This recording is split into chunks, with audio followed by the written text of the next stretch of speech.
This pastor was driving to church one day when he thought he heard the Lord say, "I'm going to worship with you this morning." He actually didn't think he heard the Lord right, so he kind of dismissed it. He couldn't have been more wrong. This is a wild, jaw-dropping story that shows how incredible he is and how close he really is with us. Watch it till the end. This is incredible. December of 2017. So in November, I had gone to a conference in Richmond, Virginia, and I had heard, I think his name is Chuck Pierce. Oh, yeah. He was talking about the fire of God and just like the nation and book of Numbers, and they're following the fire and the pillar of smoke, pillar of fire. I'm in the back ushering because that's me. I'm a servant, right? Like, so I'm just like, y'all need servers? Okay, I'll go. I went to Walmart. I bought a white shirt, black pants, and I'm ushering people around, right? The big conference, 5,000 people, worldwide, global conference. And so I'm hearing him talk, and in my mind, I heard, God, you're the same God today that you were then. You don't change, and you're not a respecter of persons. So what you did for them, you do for us. God, I want to see the pillar of fire. Wow. And I left it at that. I didn't ever pray it again. I didn't think about it again. I didn't meditate on it. But 6 weeks later, I'm driving into church on that Wednesday morning, and this is such a crazy story.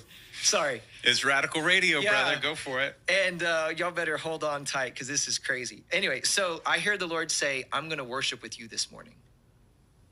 I don't know what that means, right? Like, I understand worship God. I'm going to worship him. He told me I'm going to worship with you today. And I went, I'm going to ignore that. Yeah. That was my thought was, I heard wrong. Right. So I get to the church, and there's a line of people outside waiting to be counseled. That doesn't happen, but it happened that day. And the entire day, like from 8 a.m. till 5:14, I'm counseling people. Wow. And I was so looking forward to worshiping, though.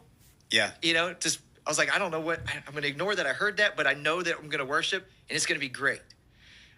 But at 5:14, I get the last one out. I shut the door, lock it, turn the lights off, turn on some worship music, and I get on my knees. And I felt the presence of God come from behind me, tangibly, physically, and put his arms around me and hold me. Whoa. His chest to my back. Whoa. And it lasted for 1 minute, because at 5:15, knock on the door. And so I get up, I turn off the music, the presence, whatever, it's gone. That physical thing wasn't there. I get up, I turn the lights on, I unlock the door, guy comes in, I counsel him for a little bit. We have Bible study at 6:00, so I'm walking over there. It's actually a business meeting. We have like a financial business meeting that day. And so I'm walking across over to there at 6:00, and I open the door, I go inside, and then I see, it's Christmas time, right? And so we have a Christmas tree in the door, one of our other doors to the window, and I see it's flashing red and the lights aren't on. And I went, why is there red lights flashing on our Christmas tree? And I look out the window and I see emergency lights outside. And I was like, so I turned to our treasurer and I said, hey, Larry, I think the police might be outside. And as I said that, a fireman opens the door, and he is full gear, axe in hand, mask, everything. And he yells out, where's the fire? Wow. And I look at Larry, and he looks at me, and both of us are like, what did you do? To each other. And I have no idea. And so we walk outside. I said, I don't know what you're talking about, but I will show you every inch of our property. And he's like, well, you have to, because we had a report that your church is on fire and we can't find it. I was like, okay. So we go into every room, every single room. Wow. We get to the sanctuary, it's the last place. We open the doors, and he goes, I don't know what that guy was thinking. And my thought was, oh man, we're gonna have to do a lot of paperwork here, because now I'm looking out the windows of the sanctuary and realize there's 3 fire trucks.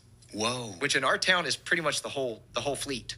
The fire department. Yeah, that's the department. It's the whole group. Like every fireman in town is at our church. Wow. And I'm like, oh no. So I asked the guy, I said, do I need to fill out paperwork? He goes, no, well, maybe. So we walk around the corner. At that time, the chief comes and parks between 2 of the trucks. And he grabs his hat, he puts on his coat, just like the cliche fireman. Like he looks like the chief, right? And so he comes and he's yelling like, y'all get to work, and why haven't you hooked up? No, we can't find the fire. He's like, what do you mean you can't find the fire? It's right over there. And I was like, sorry, sir, I'm the pastor. My name's Jeff. And whatever. He's like, yeah, I'm the chief. And he's like, I said, do I need to fill out paperwork? He goes, for what? I said, because y'all came out here and there's no fire. He goes, no, there is a fire. I know there's a fire. I said, what do you mean? He goes, I'm the one that called it in. Whoa. And I went, wait, excuse me? He goes, this is his, he said, I came out of the mayor's office at 5:14 today. And when I came outside, I saw a pillar of fire going from your church up into the heavens. He said, I drove over here, confirmed it's coming out of that door. Wow. And I went, which door? And I turned around around our sanctuary to the back where our offices are. And he goes, that one. And I said, sir, that's my office. Come on, I'll worship with you today. Yeah. Ah! Yes. Yeah. So we had it. And, you know, my thought was, I didn't get to see it. Wow. I asked to see the pillar of fire. I immediately remembered the prayer. I said, God, I didn't get to see it. You know what I heard? Neither did Moses. Wow. He said Joshua and the nation did. Moses didn't. Wow. So go back and, read it.